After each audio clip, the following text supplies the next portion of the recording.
நீங்க துக்கமா இருந்து பாருங்க, அன்னைக்கு டிவியை திருப்பினா உங்களுக்கு ஆறுதலான வசனம் வரும். நீங்க துக்கமா இருந்து பாருங்க, அன்னைக்கு உங்க வீட்டுக்கு ஒரு மேகசின் ஒரு திறந்து பார்த்தாலே நீங்க துக்கப்படாதன்னு ஆறுதலான வார்த்தை வரும். யார் அதை செய்வாரு?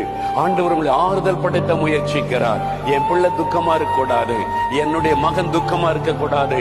உங்கள் மேல அக்கறை உள்ள ஒரு தேவன், அதற்குத்தான் உங்களை கவனித்துக் கொண்டிருக்கிறார். நீங்க பயந்தீங்கன்னா சொல்லுவார், பயப்படாத, நான் கூட இருக்கிறேன். அன்னைக்கு செய்தி கேட்டா பயப்படாதே பயப்படாதன்னு செய்தி வந்துகிட்டே இருக்கும். ஐயோ, ஆண்டவர் என்கிட்ட பேசுகிறார். அப்படித்தான் உங்க மேல அக்கறை உள்ள ஒரு தேவன், உங்க மேல அன்புள்ள ஒரு தேவன். உங்களிடத்திலே குறை கண்டுபிடிப்பதற்காக அவர் உங்கள் பக்கத்திலே உலாவி கொண்டிருக்கவில்லை. உங்களை ஆறுதல் படுத்த, உங்களை தைரியப்படுத்த, உங்களை பாதுகாக்க, உங்களை பலப்படுத்த, சாத்தானுடைய கண்ணிக்கு விலைக்கு தப்புவிக்க, பிசாசு உங்களை தொடாதபடி பாதுகாக்க அவர் உங்களோடு கூட இருக்கிறார். நீங்க துக்கமா இருந்து பாருங்க, அன்னைக்கு டிவியை திருப்பினா உங்களுக்கு ஆறுதலான வசனம் வரும்.